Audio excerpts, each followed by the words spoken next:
Hello, folks.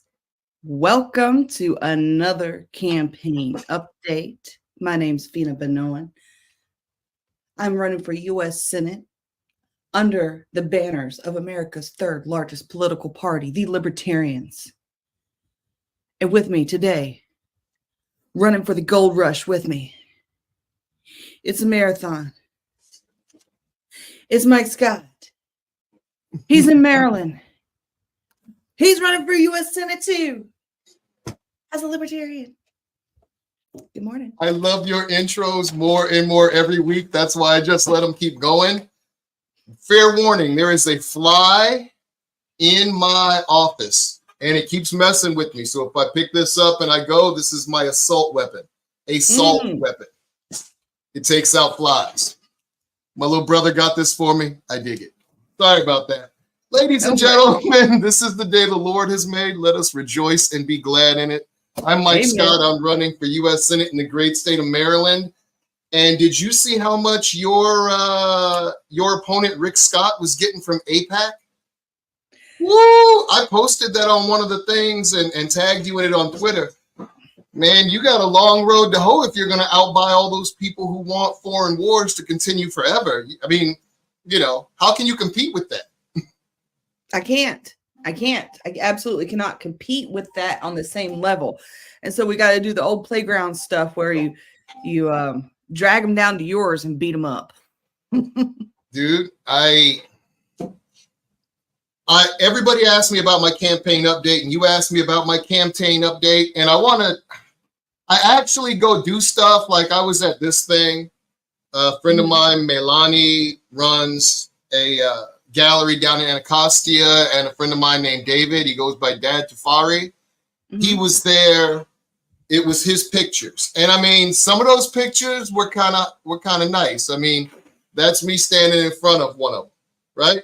So it's not like I don't go out and campaign, and it's not like I don't go out and do stuff. How do I put it? I've done the numbers. I was a math major. I was a stats guy. Until the regular person, Tom, Dick, Harry, Mary, Sue, and even Karen decide that they're done with the duopoly and that they're done with the shenanigans, we don't have a way to go in. It's like pushing a wet noodle. Everybody's like, where are your signs? Where are your signs? I can't build enough signs. I don't have the budget. I drive by 1 million of them. I got not only Angela also Brooks running for Senate against me. Man, I had Beyonce up on stage chanting freedom before this chick is talking. And what am I going to do? And who am I going to talk to? Right? It's an entire machine. A man that I go to church with named Hatch, friend of mine, really good guy. He's one of the ministers. He recommended a book called Influence by, I think his name is Sialabin, doctor. Fairly old book. Never read it. The amount of things that they do that they know make people identify, because once I identify Republican, once I identify Democrat, that's who I am, man. And I'll fight you for trying to get me to change. And I will F you up for telling me that I'm wrong. And that's the machine we're against. Not only is it 26 million or 30 million is the average it takes for a Senate nominee to get elected, average, not the high, that's the average amount those cats spend. Not only do we have to get past that, but then we have to get past the machine that has been telling them for the past ever that you're wasting your vote if you vote anything but red or blue. And I look at them and I say the same thing. I'm like, yo, if you're in Maryland, last time we sent forth the presidential nominee was for the Republicans was 87, Bush the elder. Before that was Reagan, only his second term, and before that was Tricky Dicky. Similar with senators. We sent somebody in 87. Maryland, in general, does not F with anybody but Democrats. We had a couple governors. That's it. They don't mess with anything other than Democrat in general, and they identify with that. And you have to get past that. Now, luckily, the people of Maryland are willing to get past that occasionally, but you have to provide a compelling case.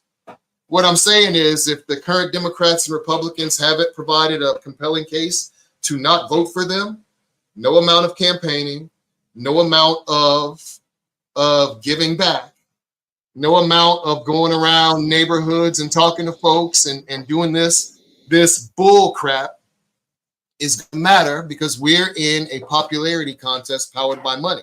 And until people get tired of their own enslavement, we can do two things about it: Jack and shit. And Jack just left town. Pardon my language. And I'm done. That'll be something Friday night. I rant. I'm sorry. I rant. No, it's good. People keep asking this money, and I am on a principled stance. It should not be money. The money is the easy part. If I make senator, everybody and their mama will hand me money. It's not about the money. It's about somebody willing to do the job. And the only job worth doing is shrinking government so that we can free ourselves from the yoke of their enslavement. Yes, I agree, Mike. And I want to get into my campaign update real quick. So last week we had an interview with the candidates for Assange, and I have not had a chance to download the episode yet to chop it up and share with you guys, but we did do that. Also, I made some more commercials. I made you said Assange, right? Yeah. I made some new memes. So stick this, save these, and go on my profile, find these, save them in your bank. And whenever you see someone talking about, something like education, pop this in the comments. See them talking about guns, pop this in the comments.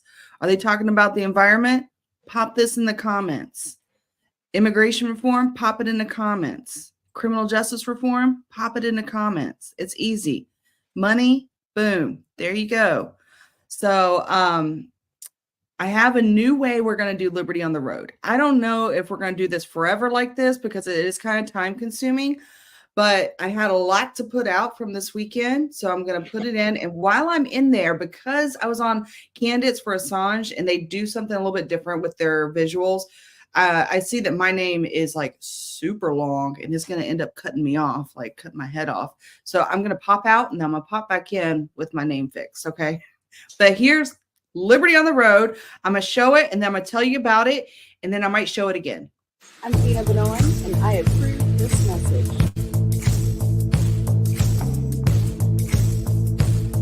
Taxation is theft.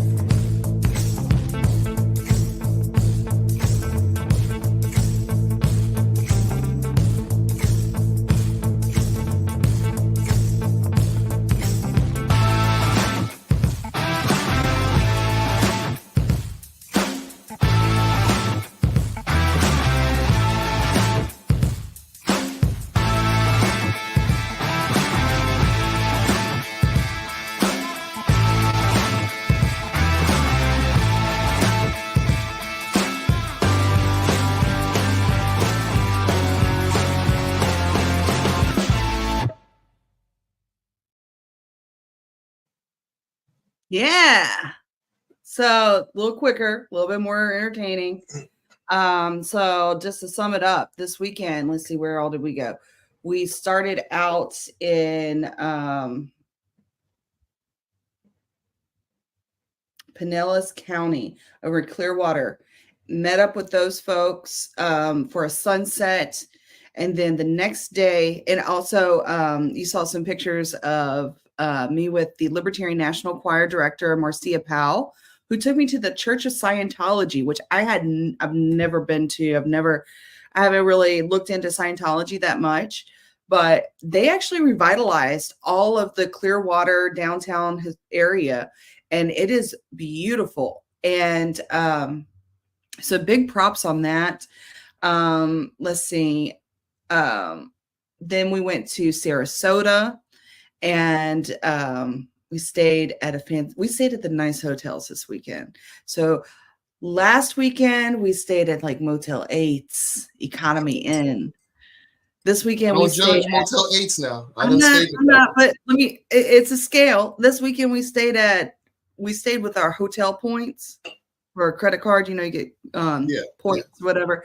So we used our points and we stayed at the Sheraton, and then we stayed at the Ritz-Carlton. And I've always wanted to stay at the Ritz-Carlton in Sarasota because it's such a beautiful building. And so we had the points, and so we did it. And So while we were in Sarasota, we saw the Ringling Museum. We didn't get to go around as much as we wanted to because we were crunched on time. We also went to the Tarpon Springs. We drove through there on the way out of Clearwater.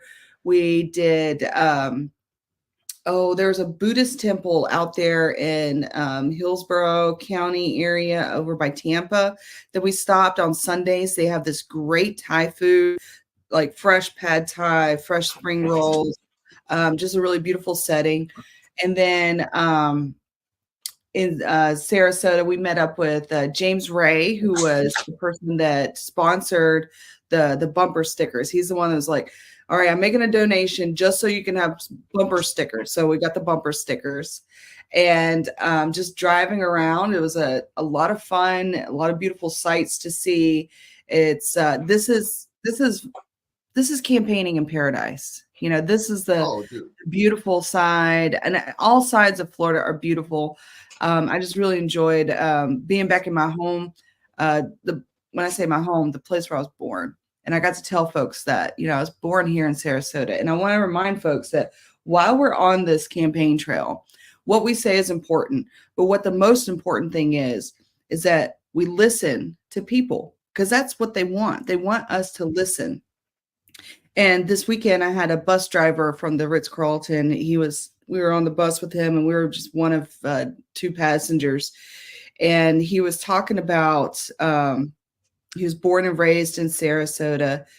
And he was talking about his daughter and how he just bought a bicycle for his daughter. And that bicycle cost $700. And he didn't even realize it until he got the bill. And it was just like, what happened to the $100 Huffies? What happened to him? Inflation happened to him. So it goes back to that what we were talking about last week, where we talked about how the number one issue is the economy. It's the one thing that's on most people's minds, is that affects most people most intimately, because we're talking about gas prices, we're talking about grocery prices, we're talking about housing prices, we're talking about that bicycle to get your daughter, you know. And speaking of the bicycle to get the daughter, that book Influence gave a very good example. They said that around Christmas time, they promote heavily. In other words, they pimp certain products that they know they undersupply. So you promise to get your kid Cabbage Patch or whatever, that whole gray market gets started, but you promised to get it for them. They didn't make enough to go around. So you get them something comparable. And then a month or two later, when nobody's spending money, that toy that you promised to get the daughter comes available, and they got you twice. And they've been doing this subtly for years, and it's an old trope. We are manipulated without ever knowing how. And it's not just the $700 bikes, but damn it, it's not. So 4 years ago, that $700 bike was $350. Another lady at the Ringling Museum said she just wants to see a nice smile again. She wants to see people smiling at each other again and being friendly to each other. And we do have some guests today. They're backstage, folks. And so I'm going to play the Liberty on the Road one more time, and then I'm going to cut to commercial, and then we're going to bring on Dennis Simpson from Florida. Can you up the volume of the commercial? Because when it comes off your screen, it's a little low. Okay. No, it's we're working with StreamYard. I don't. No, not today. Is in the machine right now. Okay. You can't just make it go like they do on the starts. You can turn your volume up if you need to hear. Yeah. Okay. I'm Feena Bonoan, and I approve this message.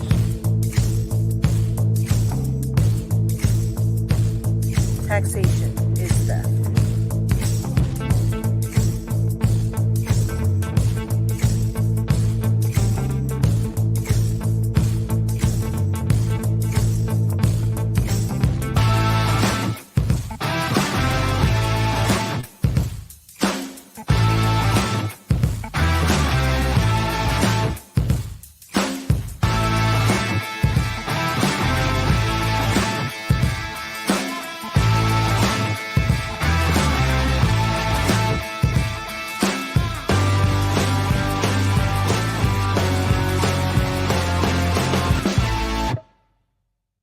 Attention, Florida.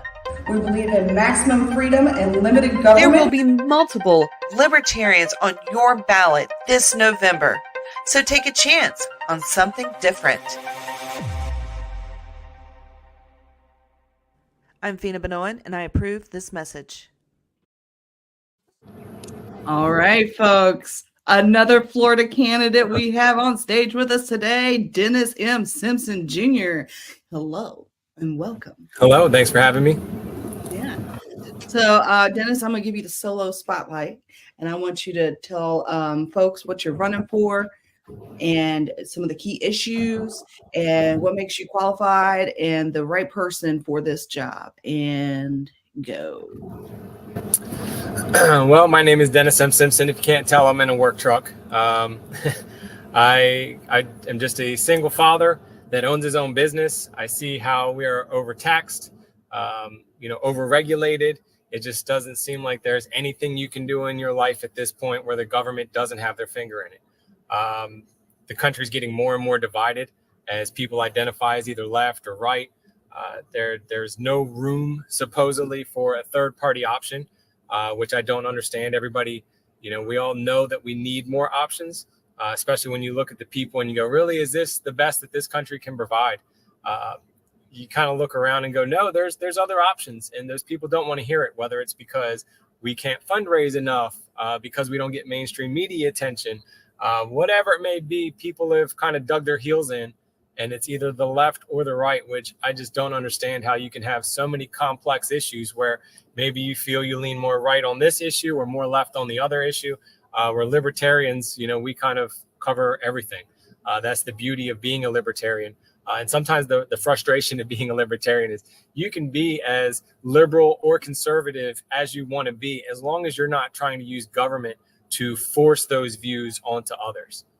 So that's kind of inspired me to not really run for office, but I'm running more just to get a bigger platform, just so that way, hopefully we can spread the message of liberty. I have no, false intentions that I'm really going to win this thing. I'm not accepting any donations. I don't want anyone's money. I'm afraid that, the way that things are going, eventually they'll look back and go, oh, you donated to that extremist Dennis Simpson who's telling people to stop filing their taxes so we can have a peaceful reform. And you may get your central banking digital currency account frozen. So there's just a lot of scary things that are in the pipeline right now. And we really need to try to find a middle ground for everybody. And I think libertarian is it. I just wish everybody else would kind of do the research. We have all the information, all the technology at your fingertips, and nobody will do any research to find out who are all these other candidates. They assume when they go into that ballot, it's just going to be, Harris and Trump. And then you see 9 names and you've never heard of any of them. You've Chase never researched Oliver, it. West, Right. Stein, Right. Cruz. Right. So there's a lot of options, and everybody realizes that we need some middle ground, but it seems like they are more comfortable going towards unfortunately, a civil war than trying to look for third party options. And that's what I'm trying to prevent, is this division that we're seeing where it is coming to that point. You look at what's going on in the UK, Venezuela. I mean, all around the world, people are fighting for their freedoms. And I hope America doesn't have to get to that extreme before we go, things need to change. I appreciate you running, and I appreciate your plain spoken. Like I said, I looked at your website, and Feena's got it, and it said both parties suck, and I could not agree more. You said something earlier. You said that you can be as liberal or as conservative as you'd like in the Libertarian Party, and I agree with that completely. Why do you think in that case they're looking at our nominee and they're giving him purity tests and dismissing him, and then celebrating nominees who are maybe not even half as libertarian as he is? Yeah. I think there's a lot of rumors around Chase Oliver for whatever reason, whether it is internal on the Libertarian Party or external, where they're hyping it up. They're saying that, oh, this is his stance because, he wants forced vaccination. Just because he got vaccinated doesn't mean that he ever wanted other people to be vaccinated. He may believe that families have the right to be able to choose what is best for their children. And if that's going to be starting to transition, then that's up to that family. I can't imagine, if my kids were to come to me and say, hey, this is the path that we're going to go down now. what that conversation would lead to, the input that I would get from my kids. But the last thing I want, if I'm in that situation, is the government telling me, hey, we're going to arrest you if this is what you feel is the best option for you and your family. So there's a lot of things you may not agree with, but getting government into it, I hope we all agree. Let's not do that. Yeah. So speaking of family and kids, we haven't really talked about our subject today of the education system and what's going on. So Mike, I'm gonna give you the duo solo. Okay. So if you want to go over some of these facts and figures and you guys talk about it for a minute. Well, before we do that, I'm going to show how I was fundraising out in Ocean City. I almost bought that shirt. That's what I feel like whenever people ask me to ask folks for money. I mean, I'm not gay, but $20 is $20. Apologies. I looked up Florida and I looked up spending per pupil because you guys are Florida guys. Most of the research I did was in Maryland, but I thought y'all should see it. Oh, wait, I have a pretty graphic before we go into that. I'm going to leave that up for another second, and then I'm going to switch to the nationwide view, which can let other folks, irrespective of where they are, see what the truth is. We used to spend $3,000 on students, and Johnny couldn't read. Now we spend, in Maryland, it's like $19,000 per student, and Johnny still can't read. In Florida, it looks like $35.5 billion annually. My cousin lives down in Florida. He celebrated because DeSantis started sending him like $8,000 per kid to send his kids to whatever school they wanted. And I was upset because the governor didn't go, you know what?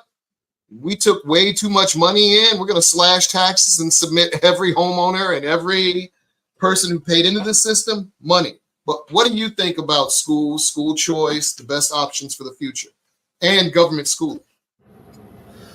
Well, Florida has just started. I think this is the first year where it's actually rolling out with the school choice. It is a step in the right direction, but it's not everything. And if you pay attention to what's going on in Florida, it's kind of what they're doing. They're dangling that carrot and giving you a little bit of freedom, but you got to keep on fighting for more. So we just got concealed carry passed.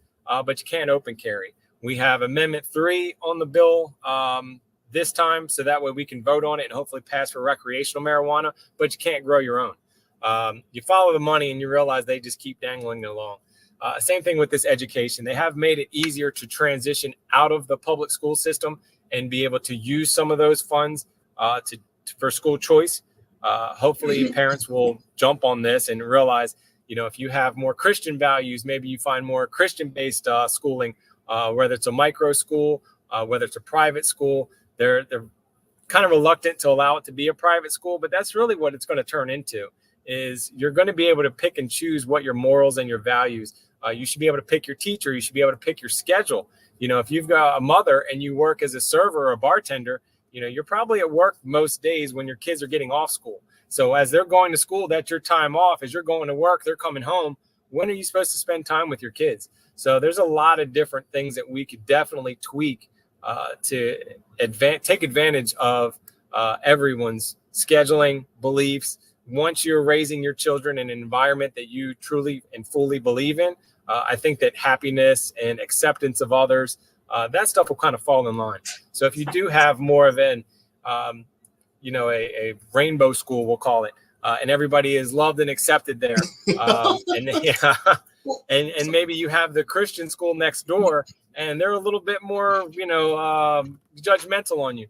They should be more loving and accepting because we're Christian. They should be, but I don't assume that they're all going to be that way. But eventually, we'll find out. These students, they end up with whether it's criminal history or they're just not, doing so well. They're on the dole for welfare, whatever it is. And we'll finally be able to figure out exactly what works and what doesn't work instead of this one-size-fits-all factory-style education program, which, A, is new. This is not... And we're getting worse outcomes.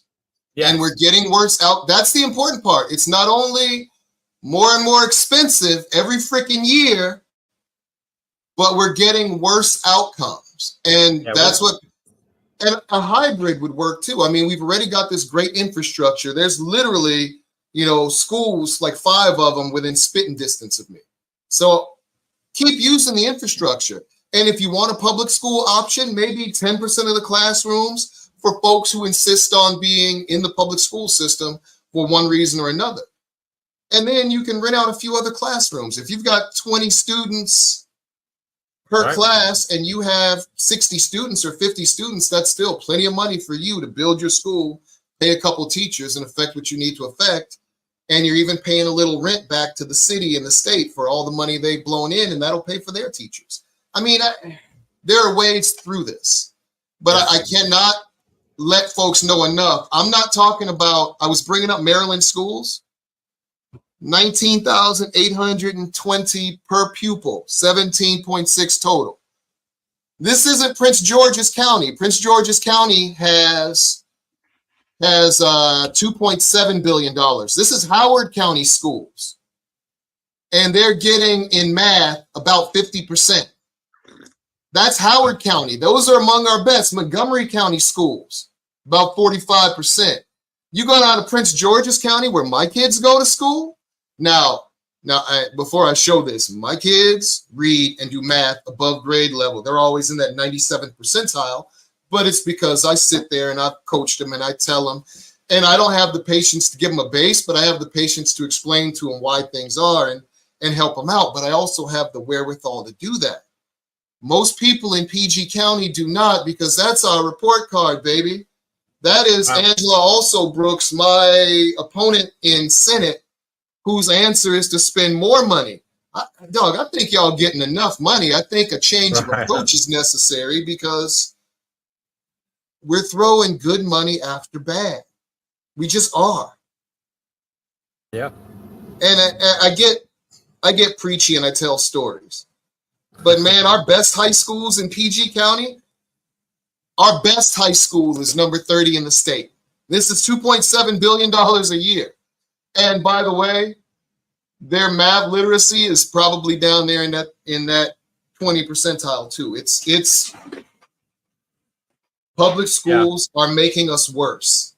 And that's all I'm saying. I'm sorry for ranting. I get on these rants because I have to tell a story and give a little bit of backstory and history so people will understand how disgusted they should be about this.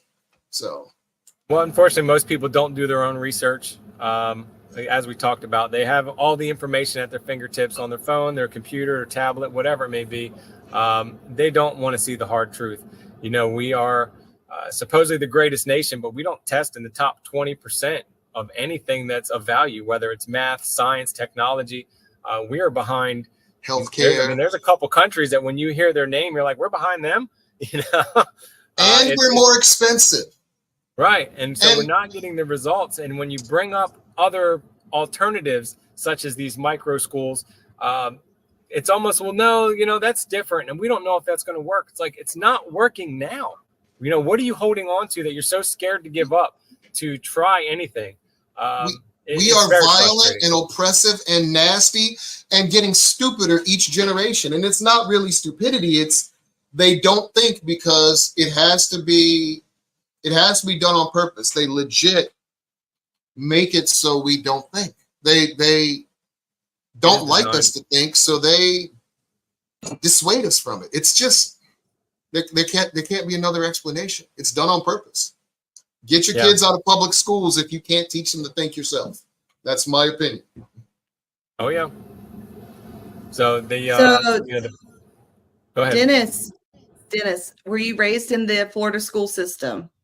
No. Where are you from? I was born in Delaware. My dad was in the Marines, so I went to California, North Carolina, back to Delaware. I graduated high school in North Carolina. I came to Florida probably about 16, 17 years ago. What part of North Carolina? Raleigh. Raleigh. Okay, because we get a lot of North Carolina listeners or viewers because I was actually raised in North Carolina. I got a lot of family out there as well as Florida as well. So, and you're not the first candidate. You are so like, I don't know, maybe third or fourth candidate that's got ties to North Carolina that are not in North Carolina. And it's just, so folks, if you don't know, North Carolina has one of the best libertarian parties in the nation. It's Mike Ross, per governor capita, candidate.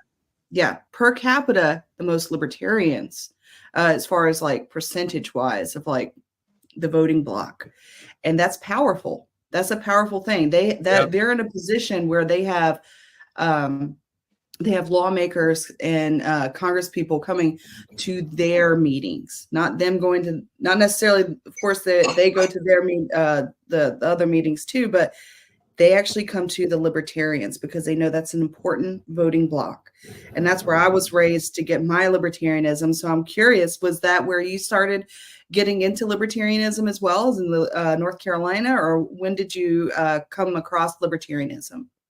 That's definitely when I was at least introduced to it. The first go around with Obama, he was the change I could believe in until I saw him in action and was like, you got to be kidding me. So for a second term, that's where I said, okay, there's got to be other options. And at first it's, well, this guy, Ron Paul, he wants to legalize marijuana. And I was like, okay, that's great, for one topic, but what else? And they really didn't have a whole lot of other stuff. They were just kind of excited that, there was somebody that was running. He was a Republican from Texas. So he should have had a much larger platform than he did. But of course, when you speak the truth, you get pigeonholed no matter where you're from or who you are. So I did a little bit more research into him as I realized it looked like Obama was going to win again. And we were going to go another 4 years of the same stuff that, he claimed he wasn't going to do, and fell right in line with all of them. And that's really where I started kind of doing a little bit more research. And Ron Paul, like I'm sure a lot of people, was the one that brought me in. A lot of folks think that they use the term Ron Paul Republican and assume that everyone that came and followed Ron Paul was from the Republican Party and was a breakoff of the Republican Party, but that's just not true. That's absolutely not true. There's people that were independent, people that were more Democrat, people that were Obama fans. Our first candidate was more of like a Bernie Sanders guy. He was a Bernie bro. And then he found Ron Paul and he found the libertarian movement after being, kind of dumped on by the Democrats. And, Right.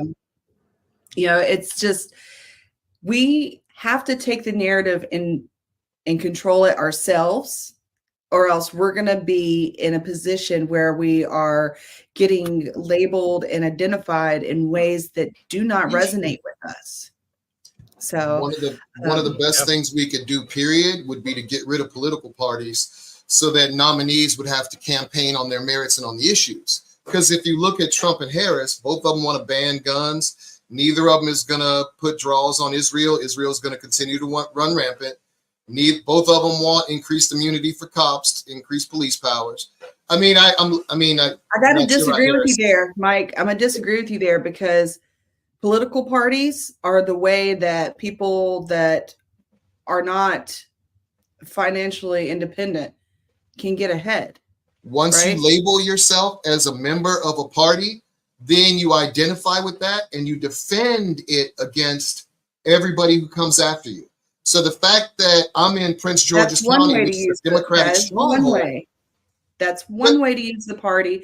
But if we don't have political parties, we will end up with an oligarchy more than we have already. I don't think so. I think the money would fly out of it, and you'd have to, and you take the money out of it, term limits, campaign finance reform, take the money out of it. Everybody gets like a 30-minute block on whatever platforms, and you can say your piece and people can ask you questions, and then they pimp that all over on all the news stations and that's it. That's what you get to do. You get to have a platform and you get to have ideas and you get to talk about coalitions if need be. So I feel like you're talking a little bit about negotiation. So I always say, don't go to the negotiation table and ask for more than what you're willing, and start out with what you're willing to walk away with, because you're going to get tit and tat. You're going to go back and forth, right? So I'm going to show. I want it gone is what I'm saying. I don't know if you saw that. I'm not an anarchist because I'm running for office, damn it. But were I not running for office, I would be wondering how to burn this stuff down, because the more you find out about it and the deeper down the rabbit hole you go, the more you realize that we are owned and handled. And it pisses me off and I'm violent. So As a follower, you try to be a kind person, you try to show love, and you try to walk how he would and explain it to folks. But I ain't playing with these cats. I'm in a bad mood because they are destroying my children's future, and I want them gone. Gone. That's a big part of my platform is, again, I don't anticipate to win. You know, kind of coming in as a new person with, you know, not taking donations, being independent, doing this all on my own. But if I can just get in front of the Republicans, because I do live in a very red district, hold your person responsible, you know, and when he goes there, don't let him toe the party line. Don't let him vote just because. When we had the constitutional carry come up, I went to Tallahassee with a few people, and we did talk to all of our representatives and told them, you know, we need to get open carry. And the result was, hey, I just got elected in. This is my first term. You really want me to go back and tell them that I voted against this? And I'm like, well, you should go back and tell them I'm trying to get you all of your rights, but nobody's going to want to hear that. They're just going to hear you voted against it, and then that rumor is going to spread like wildfire. So I do like the idea of getting rid of political parties, at least on the ballots. Let people figure out who's on the ballot, do their own thing. But there are voter guides and things that are coming up now. And people aren't doing their own research. They're just going, hey, you're a Republican. I trust you. Do you mind giving me your rundown of who I should vote for? And then that's honestly all they're doing. It's kind of it's actually worse than that up here. People will send you a sample ballot, looks just like the real ballot. This is not one of them. These are business card samples. And they send it to you and tell you exactly how to fill it out. So you don't even need to know how to read. You just go through and match the freaking dots. Yeah. So we're gonna go to a commercial real quick, and when we come back, we're gonna highlight your website and talk a little bit more. Okay. And tell us. Never go to the negotiation table and ask for what you're willing to walk away with. That's why we need libertarians who will play hardball and come from the corner of taxation is theft when it comes to your money. Do it for yourself. Do it for your future. Do it for America. I'm Feena Bonoan, and I approve this message. All right. I'm going to bring up that screen. All right. Can you guys see the screen? All right, great. So this is your website. Uses cookies. People allowing government to burden the next generation with debt, then realizing they are, in fact, the next generation. I love Steve Harvey. I love you, Steve. I love Steve Harvey all day long. Right. Oh, I like your little pop-ups. Apologies. Yeah, that's a lot of that stuff is GoDaddy. I didn't know. That one picture there was just a stock photo that they had. And because I do like Noda as an option, I decided to leave it up there and vote with no one at the podium. That's thanks, good. GoDaddy. Right. That's awesome work right there. But you know what else you could do? You could probably, I know I could definitely. Can you send me that picture? Because I'm a Photoshop myself in there. No shame. No shame. Right. I may want to find out where that is. If that's one of them Austrian things where it's pre-Nazi, I don't know. I don't know where that photo came from. I love. Look at this. The world if we still tarred and feathered corrupt politicians. You got a mean spank bank. Yeah. Memes seem to get through since most people aren't going to read an article. They give up after maybe the first paragraph or two. For sure. This is the one I really like. I truly believe that we need to reform government at a minimum, if not just completely shut a lot of it down. And I don't know how we're going to do that, because you can't trust anybody to have a conversation and go, it does state that we have the right to alter or abolish government, but who can you trust after January 6th? If someone was to come to me with some crazy ideas about let's overthrow this, you're not going to believe that person. They're going to be a Fed all day. We are not ready for a revolution. We don't shoot enough. We don't grow enough food. We don't know how to repair our own stuff. No, I do not want a revolution. I said I'm angry and people need to study. Don't pull nobody in a revolution. I like eating every day. I That's definitely really good. Yeah, I like that one. MAGA. Make America's government afraid again. That's good. That's like a play on Maj Touré's, like, yeah, and of course MAGA, right? MAGA, right? I like it. Okay. The news is propaganda. The state is organized crime. Taxation is theft. Socialism is the gospel of envy. That's good. All gun laws are an infringement. Liberty is everything. Oh, I love your memes. I love the memes. My first website that I had for my campaign, we had a meme. We had it on the website, a meme spank bank, as well. Just because, like you said, it gets people on the on that same level. People don't read paragraphs anymore. Like, you got to get their attention span and make an impact. And like you said, who can you trust? And you honestly cannot trust politicians, because politicians, in order to win, you have to be independently wealthy or bought, which means you're representing interests that aren't we the people's, because you ain't we the people. You're either an agent of some organization, or you're, this fly is getting to me, man. He's bothering me on purpose. Dennis, I will say you should definitely take your address off the map. Take the map off. That's not my actual address. I think that was just somewhere in the middle of the district. Okay, that's fine. At least I hope. I'm pretty sure. Let them dox the local Publix or something, not you. Right. Don't give them like step-by-step directions to your house. Right. But that's make them look a little bit, because people won't do research, even though it's easy to find addresses. I get a lot of mail. I get a lot of phone calls now that you run for office, you got to put that stuff out there, and it's like, dude, this is, especially from a libertarian point of view, this is against everything that we believe. Every time we do a meeting, all right, let's take a roll call. Let's take everybody's name here for who's the anti-government people, and it's like, this doesn't feel right. Yeah. So it's not a real libertarian meeting if you don't have some fake names on that paper. Man, what's your name? Tom Jefferson? I went to the Elks Lodge because I was a friend of mine, retired 05 or 06, wanted me to help him talk about some stuff and wanted to introduce me. And I walked in and there were Trump signs, and I was like, oh God, I'm going to be associated with this somehow. But they're really good people, and they're genuine people, and they like what I was saying, and they can't stand the other nominees, but they get sold whatever it is that they get sold, and then they spend it with their life. It's rough out there. We have to make them understand they have to vote at least a little bit in service to their fellow community members, not in service to a party.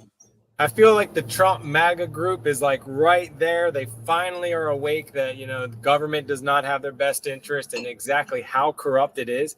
I just don't think they've actually crossed that line yet to realize that, hey, he's Trump part of it. Another politician. Yeah.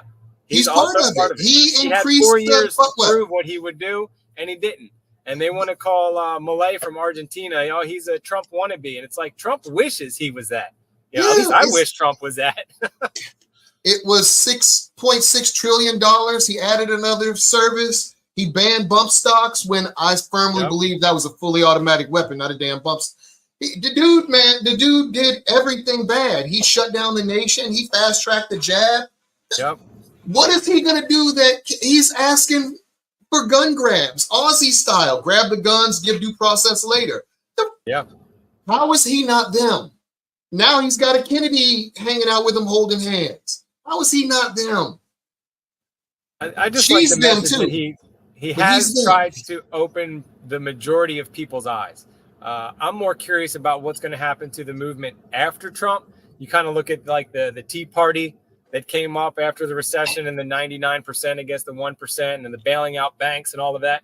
And then they just got swept up in the Republicans, and they're just another wing of the same group. No, they did to them what they did to Black Lives Matter. Black Lives Matter just started out some organization that was like, oh, can y'all stop killing brown folks, please? And then it got co-opted into some socialist nonsense. I think it's some counter-intel pro crap. They did the same thing to the Tea Party. When they realized people weren't going to go away from it, they infiltrated it, co-opted it, and made it part of the body. And that's what I'm afraid they're doing to the Libertarian Party right now. infiltrating, co-opting, and we're infighting. So we're either going to be ineffective or absorbed. And that's why I'm getting to that point where, dude, it's got to be shrunk. Somebody has to stand up and say, I will shrink government. I would like a 95% reduction in government because I'm paying attention to what they're doing, not what they espouse, what they do. Yeah. Oh, yeah. So we do have some comments from the audience. I've been posting some of them because they're like on point, on target, like in the moment. So I've been putting those up. Thank you, Joe Hanoush. By the way, Joe Hanoush, you are doing a phenomenal job right now with the Libertarian National social media, promoting candidates. And I love you, Joe Hanoush. Thank you. Yeah, you're making friends right now. You definitely making some friends. Am I the only one on this call right now who actually went to high school in Florida? Because I went to O'Galley down in Melbourne. Yes. I'm just saying, and I'm not running. I'm running in Maryland. I'm the Maryland nominee. Throwing that out there. Keep going. So we also have a comment from Nathaniel Snyder from Florida. Heading out to a meet and greet and getting hyped up listening to my favorite dynamic duo over internet stream waves. Yeah, Snyder had a campaign fundraiser this weekend as well with Mike Termat. There was a lot of things going on in Florida this weekend. So the LNC had a meeting down in Miami. I was going to go to that. And then at the last minute, I was like, no, I'm not. I'm just not. And so Nathaniel Snyder had a fundraiser in Tampa, and I just I hate showing up to a fundraiser and not being able to put some funds in the pockets. And I apologize, Nathaniel, for not showing up, but I just didn't have the funds for it. Like, we were running on fumes in my campaign, and like, I'm not going to go and eat your snacks and not at least give you $50. Like, that's just me. And right now I'm at a point in the campaign where, like, you know, especially this weekend, that $50, that's 2 tanks of gas. You can put gas and get you somewhere that you need to talk. I got to go to Frederick in 2 weeks, and I'm all over this darn state. So, by the way, if you want me to come visit you, I'm willing. All over this state, I'm willing to come talk to you and your organization. I don't care if you're celebrating Diwali or Eid or whatever the heck you're celebrating. I want to come hang out with you. Yeah. So, Mr. Simpson. Yeah, Florida has been very busy this weekend with the LNC coming to Miami. Nathaniel Snyder. We've got a lot of good candidates, Joe Hanoush being one of them. I think we'll all be together this weekend, actually, at a forum on Saturday. Where in Florida? It's in Lake Volusia Helen County. I think it's in Lake Helen. Helen. It's on. Oh goodness, I have no idea where Lake Helen is. I know where Port Charlotte is. I don't know where Lake Helen is. It's just outside of the land area. Okay.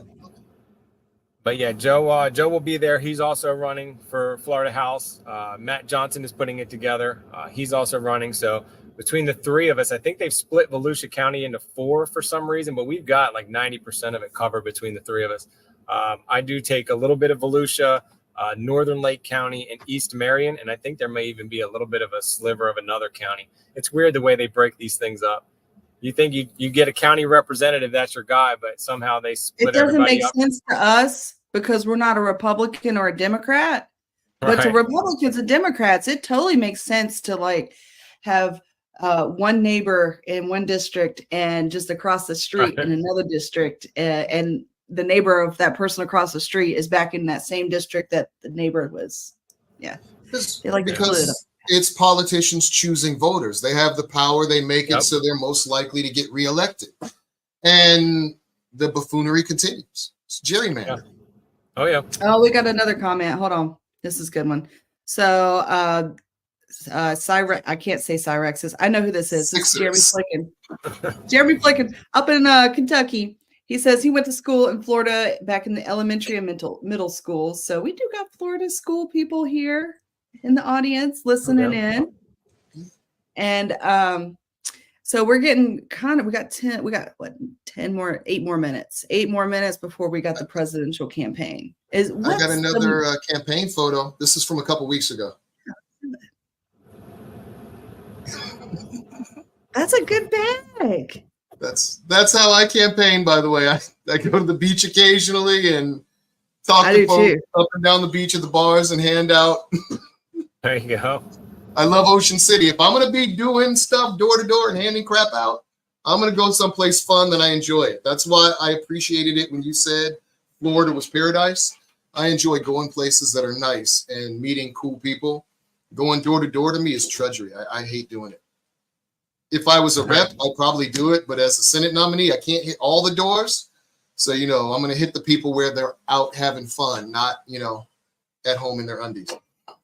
Right. Yeah, if you come out to socialize, you should be ready to talk. So if you're out at a bar or something, that's the best place to go talk and meet people. You may get some people that are a little offsetting and off-putting, but you just move on to the next one. You can't win them all. But again, I think that libertarian values and ideas win. Just like the clubs, putting cards and bills on the a busy restaurant, just put them on all the windshields. I mean, Right. I'm trying to get the word out. Anything's possible. Yeah, I did got a thirst little trap this weekend. Did not work out. It did not work out. I mean, it got maybe 30 likes across all the platforms. I tried though. And you know what else I did? I posted, I put it in the comment section of a couple of posts that Elon Musk did, Edward Snowden did. And that's the key is if we're putting the stuff in where, as long as it gets a little bit of movement in the comment section of somebody that's got hundreds of thousands of viewers on their social media, if we just put these quick little memes, these little attention grabbers, we're going to start moving the needle towards us more, I think, at least. It can only help us at this point. People have to start being more wed to the truth than they are to their position, their party, or their opinion. Once the truth is shown, they should be able to move towards it. I thought everybody was like that. I am incorrect. That is proven incorrect. Last week, we talked a little bit about how people were appearance shaming you and your necklace on the Libertarian National Party's platform in the comments section. And this week, they started attacking Luna. Leguya. Yeah. So she is a beautiful woman. And honestly, I looked at her picture. There's nothing wrong with her picture. There's nothing. It doesn't even look that goth. Honestly, well, she dresses very Victorian. It's more Victorian with mostly dark stuff than goth, but still, it's elegant. The point is, there are so many haters on that page. And with your permission, dear sister in liberty, I will bomb attack those trolls with my own trolling, and I ain't got nothing but time on my hands, and I will take pleasure in it because those people are idiots. They were not on my post saying anything positive either.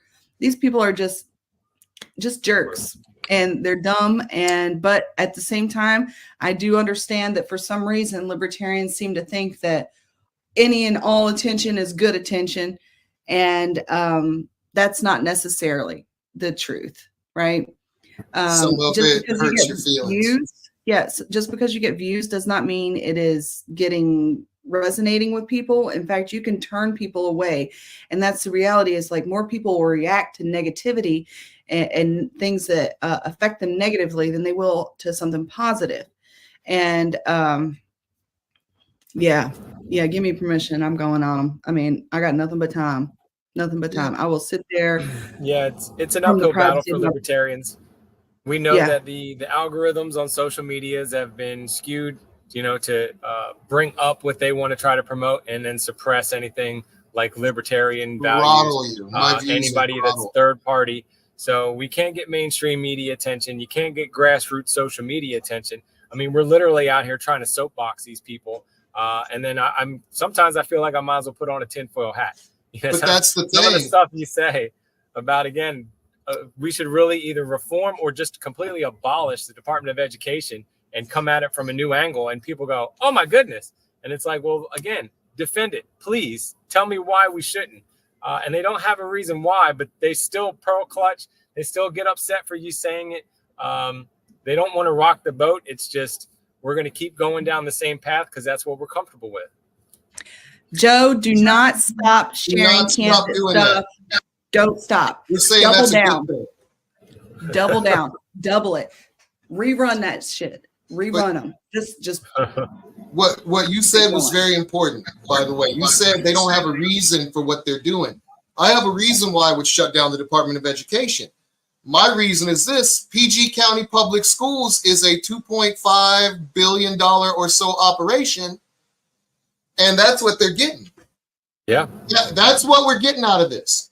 And I mean, pardon my language, but holy shit, less than 50% reading. Holy crap. And this is $2.5 billion a year. And then Maryland also has a Department of Education. And each state has one, each county, most cities. How many of those damn things do we need? They have some level of school district or Department of Education.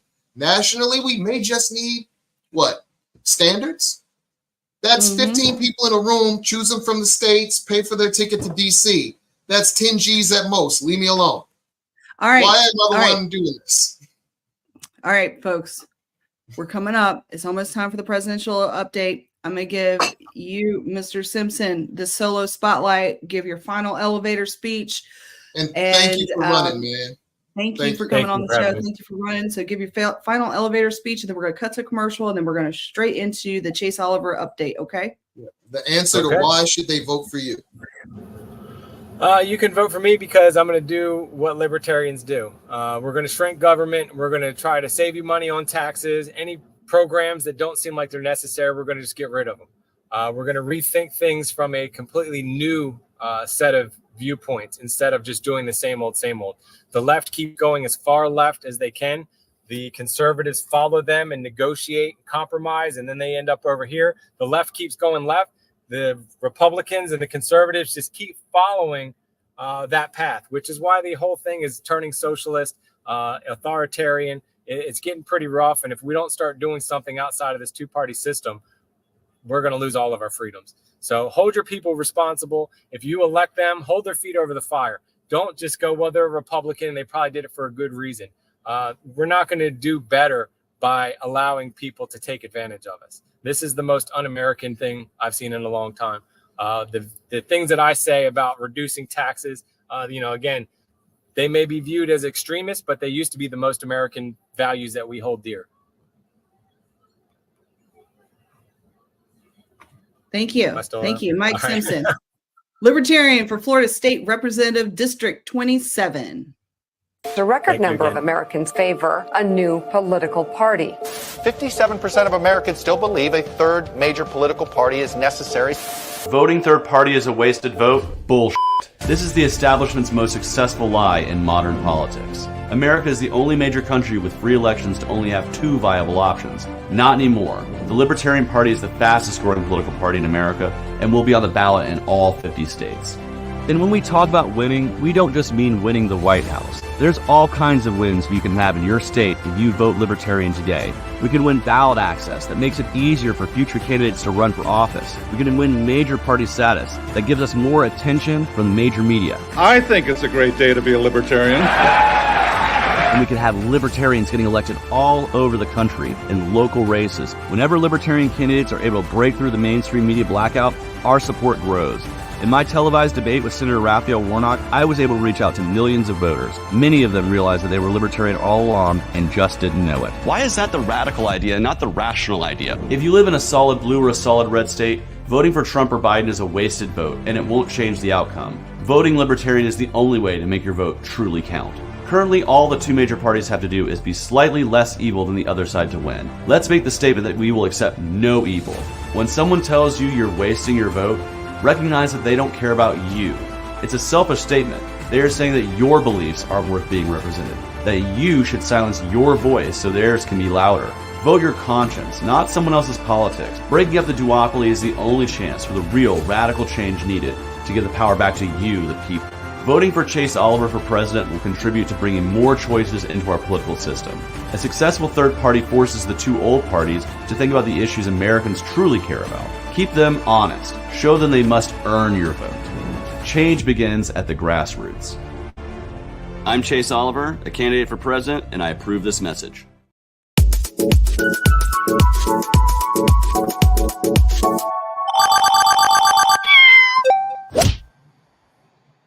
All right, Amber, welcome. Hey, I'm very white today. Yes, ma'am. You are very Caucasian. Very Caucasian. I'm white all the time, But we love you for that, baby. It's okay. It is okay. Be proud of that too. It's fine. It's very sunny outside. Maybe that's why. All right.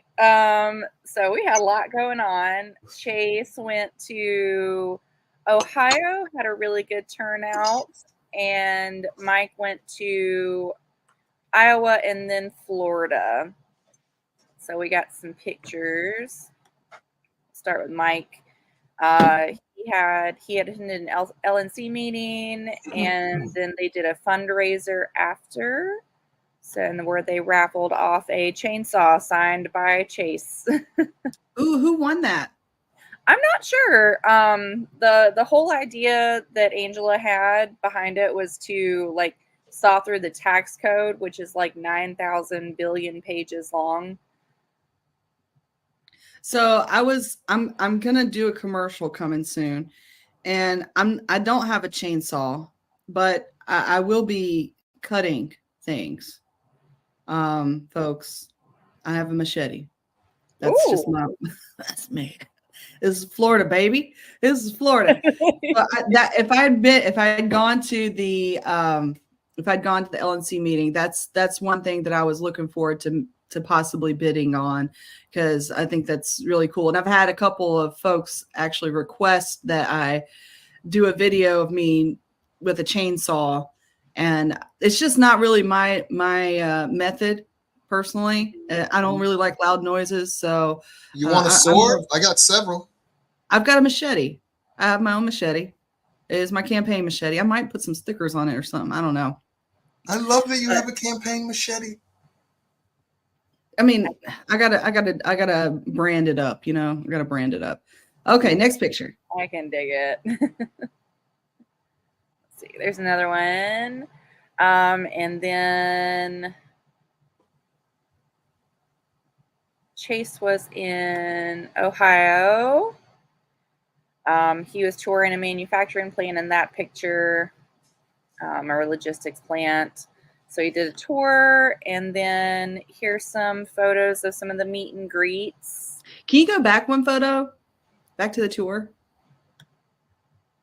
That is a great campaign photo. That is what you expect to see your presidential candidate doing, is touring the industries that are in the states that are that he's going to, speaking with industry leaders and figuring out how we can get them to be more prosperous in the libertarian way by getting the government out of their business model. So that's a great photo. I'm fangirling over this photo. It's amazing. Got some more. Ohio, lots of Ohio. Ohio's deep. Look at that. Yeah. They had lots of time to plan. So there's a photo of Chasing Liberty shirt. I like that. Chasing Liberty. And Chasing Liberty, chase your dreams. Shout out to Zach for coordinating all of the trip and most of the media. It was great. We had a great Ohio swing. More Ohio. Oh, look at that. Is that Spike Cohen there? Yeah. Gained a few pounds. Hey, no shame in there. No shame in there. I'm not.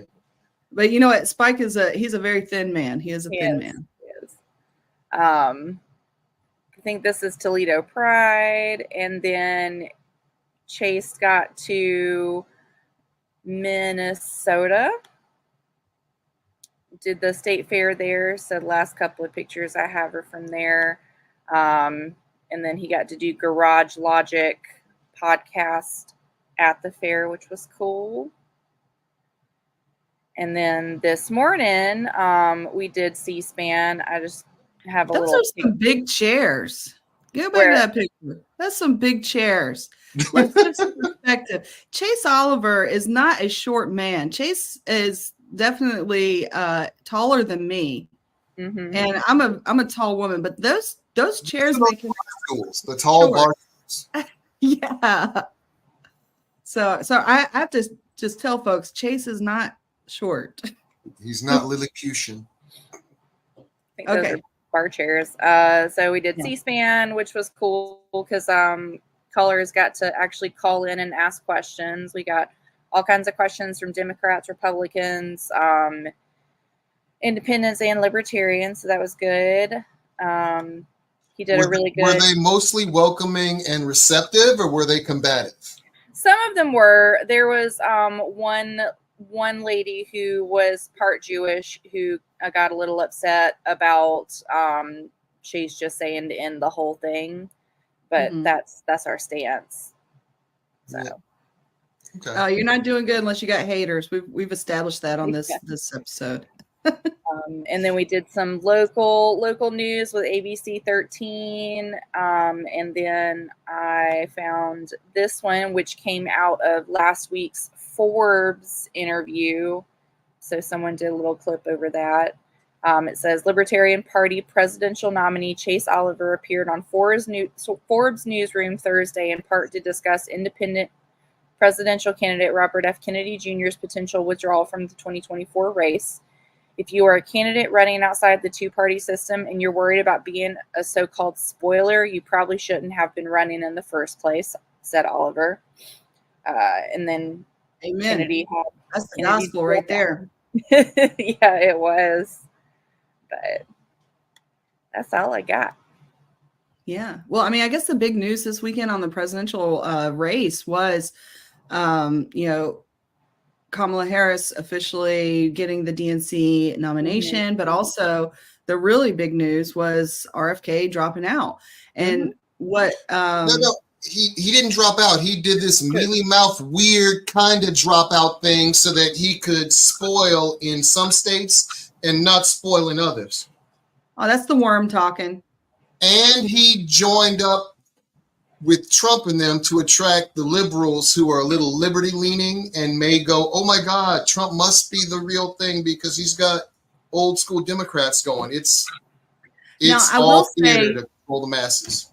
In the theme of our subject today, which is the education system and the children, he did bring up something that I like to harp on a lot, and that's how the FDA, the food guide pyramid, kids, do not go by the food guide pyramid. 12 slices of bread will make you fat and diabetic.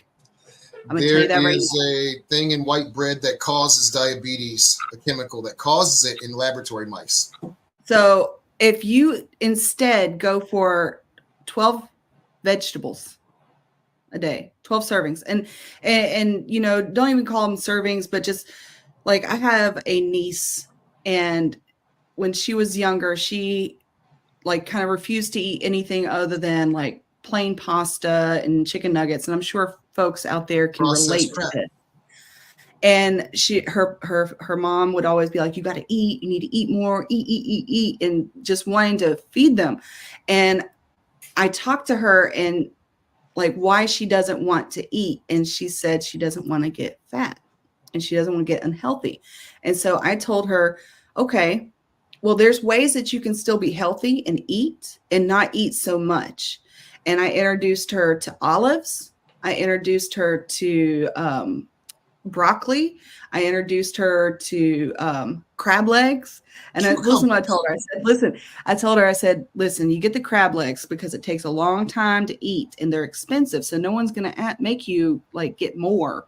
They're going to be happy that you got the smaller portion. It's going to take you a long time to eat them. It's not a lot of calories, and you can still get the nutrition that you need. And with things like olives, no one's going to expect you to eat a whole plate of olives. You can eat one or two and be like, this is a vegetable. This is, you're still getting the nutrition from that. No one's going to shame you into eating more vegetables as long as you're eating some of them. And if you get, you know, if you kids into get eating more 12 vegetables. vegetables in a whole day, you know, that's the lettuce on your burger. That's the onion on your burger. That's the tomato on your burger. So there's 3 right there in one sandwich. Yeah, there's different ways that you can get these vegetables into you without doing the 12 slices of bread, food guide pyramid. You don't have to do that. Please don't do that. It's detrimental to your health. Meat, vegetables, fruit, seeds, nuts. Go paleo. It's easier if you don't know what you're doing. Go keto, go paleo. They got a lot of guides. It'll help you out. Or Mediterranean. So Amber, where's Chase at this week? Chase is in Minnesota. He was there yesterday and today. He'll come and then he'll be there tomorrow and then he's coming home tomorrow. And then he is spending time with family because his mom's birthday. Happy birthday, Chase's mom. Happy birthday, Chase's mom. So, but then we're going to do some content next week, and we're not doing a whole lot of travel next week, but we'll have. Okay. Yeah, I saw that he's posted that he's going to be making new commercials. You know, I saw that. You know, I want that. How can you see my calendar? Where are you getting your information? The internet, baby. But yeah, we are gonna go up to Tennessee. That is where our videographer lives. So Chase is gonna do some shots up there. Who's he going with? He's just going by himself. No.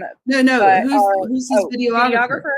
Austin. I'm so bad with names, y'all. Hang on. Okay.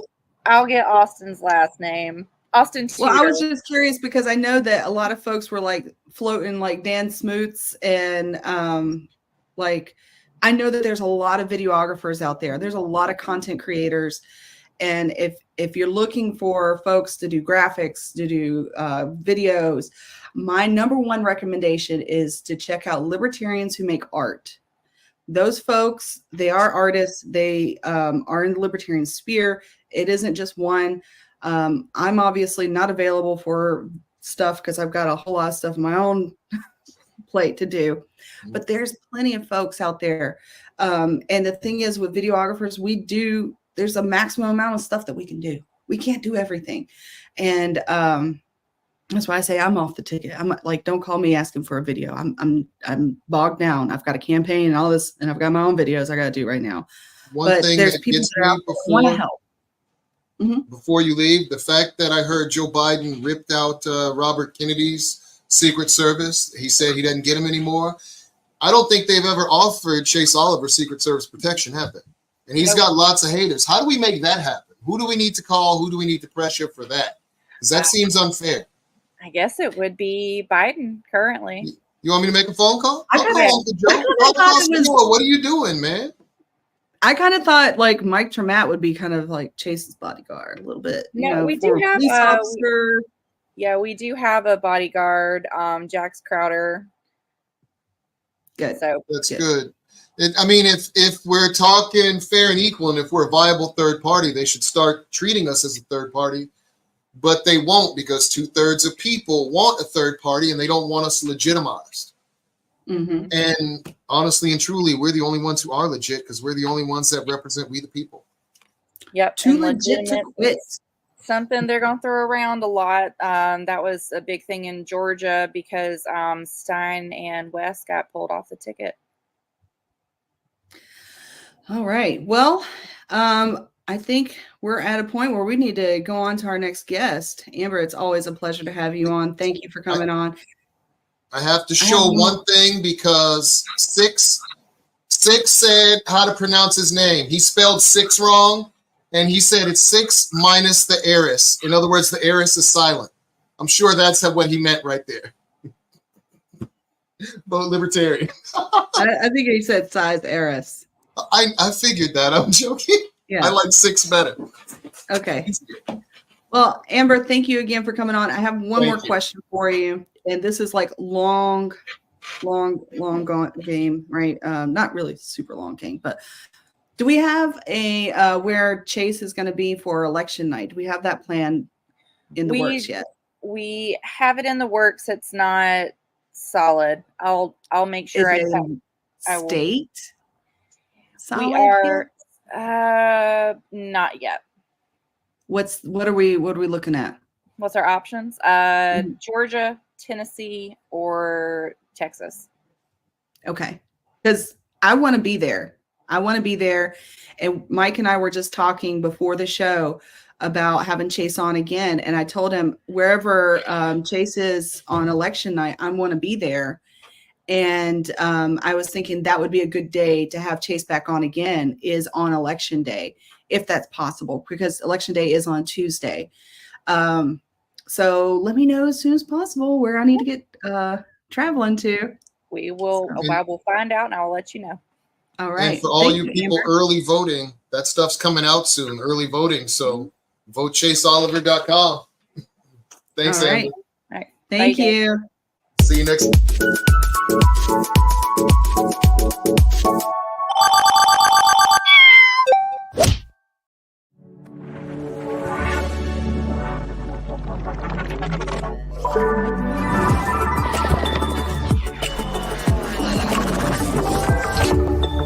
I'm honored to be the first Libertarian candidate for president to ever campaign in all 50 states, and I did it before our nomination. This kind of energy sends a clear signal to the old two-party system that we are a 50-state party and this is a 50-state campaign. Voters deserve a president who doesn't merely focus on a handful of swing states, and the Libertarians will be on the ballot for those voters who want to reject the two-party mediocrity and embrace building a foundation that will last for years to come.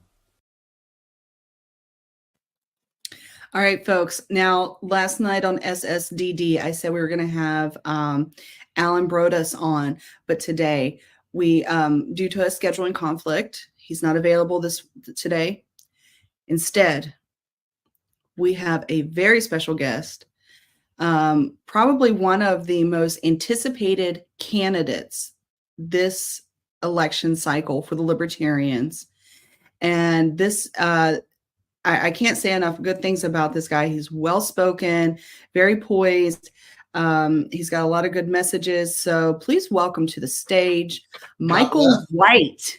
Not left, not right, just free. Michael White. Yeah, Michael White from Arkansas. Hello. Yeah, Michael thank you White. so much. That was Welcome. very, very nice things said about me, Feena. Appreciate that. Yeah, I left my right just to that was previous campaign slogan, Mike. So I'm glad you remembered it or knew it. That's awesome. So, Mike, I'm going to give you the solo. And if you Sure. could tell us what you're running for and where that's at, what the issues are, and, you know, your 2-minute elevator speech, and go. Yeah, so libertarians across the nation, I think we're pretty well aware that most of our campaigning and electioneering is essentially sort of evangelical work, right? We're talking about liberty to people. We're spreading the message of liberty. We're hoping to move the Overton window on issues. And, you know, we were the first to sort of talk about, you know, cannabis legalization, you know, marriage equality, these sort of things. And so we've been very, I think, effective at doing that, at occupying hearts and minds. But when it comes to occupying office, we haven't been super effective at that. And there's really a number of reasons, and we could probably spend an entire, you know, month dissecting why we think that that hasn't happened. And, you know, Mike has hit on some points there too. I mean, of course, there's some party issues at play. There's some funding issues at play. Of course, there's moats and embargoes against ballot access in many states. I'm sure that anyone listening to this probably has that exact same thing happening in their state. And so when it comes to winning offices, we tend to win local elections, school board, city council, those sort of things.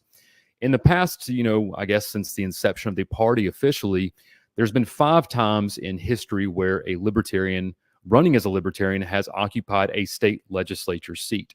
The most recent was 4 years ago. And we have that opportunity here in Arkansas in this election. And so when I tell people that this is the most winnable race for a libertarian in the country in 2024, I don't mean just from all the elections. I mean from state legislature and higher. Some unique circumstances led to that. And I know that that claim is met with a lot of skepticism. People say all the time I can win, but let me sort of paint the picture for you. This is West Little Rock, Arkansas, Central Arkansas. The district number is 75 for anybody that cares. It was previously district number 32. it was usually a very slightly Republican district historically. Roughly 14 to 15,000 people will vote in this election. In 2020, the district was flipped to Democrat from a Republican in a two-way election, and she won that seat by a total of 24 votes. That's how tight the district is. It's called the Purple District, and everyone in the legislature knows it as that. And so the margins are insanely slim. And so every modeling that we have, all the data that we have, everything that we have says this is within the margin of error. And so we have a real chance there to actually occupy an office. And I think, and Mike, and do so without having to void our principles, our sellout to special interest. Our campaign has been solely funded by individuals. We have turned down every dollar of special interest money we've been offered because we don't want to have those sort of moral hazards present. And so, you know, this is not just a big race for individuals in my district in West Little Rock. This is not just an interesting race for Arkansans in general. I think that this is an interesting race for libertarians nationwide because we talk about the viability of liberty and the practicality of liberty. You'll find that that's usually those two subjects are really the hurdle to selling liberty to the masses. You know, sit down with the so-called normies at dinner and tell them you're a libertarian, and you'll tend to get a number of responses. And one of them is, you know, you can't win, you're pie in the sky, you know, you're too idealistic. And practical liberty, I think, is maybe sort of the underappreciated side of libertarianism, and something that we can really begin to build a future and a foundation on. This is what it looks like when libertarians win. This is how we win. And these are the benefits, the net benefits that occur when libertarians not just occupy hearts and minds, but occupy offices. And so, yeah, that's me in a nutshell. That's this election in a nutshell. And again, thanks for having me on here, Feena. I think you are muted. Yes, free bingo. Everyone gets that spot. Feena's muted on the mic. Okay. I'm assuming you do this. You retweeted your thing that says a two-way race, Libertarian versus Democrat, a winnable election. History will be made, be part of it. Yeah, thanks, Mike. I just reposted that. Well, I appreciate it, man. Thank you very much. That means a lot. I like the haircut too, by the way. So thank you. Same name, same haircut. Well, I'm already. That's why I was looking in the mirror, man. That's right. Yeah. I mean, long hair, don't care. There you go. There you go. Yeah. The yin and the yang on display right now. So, Mike, tell us a little bit how you came to find libertarianism and how it's affected your outlook and philosophy of how you're running for office in Arkansas. Okay, how did I find libertarianism? I think, you know, that's always an interesting story, right? Because it sort of goes towards motivations, ideals, and life. You know, in 2006, I opened my first business. I was 24 years old. And through, I guess, you know, hard work and luck and readiness meeting opportunity, I was able to open a wireless retail store. I sold Alltel Wireless. It became Verizon Wireless. And I opened that my first one in 2006. And I built that company over the next 10 years to a multi-state enterprise, you know, running across Texas, Louisiana, and so forth.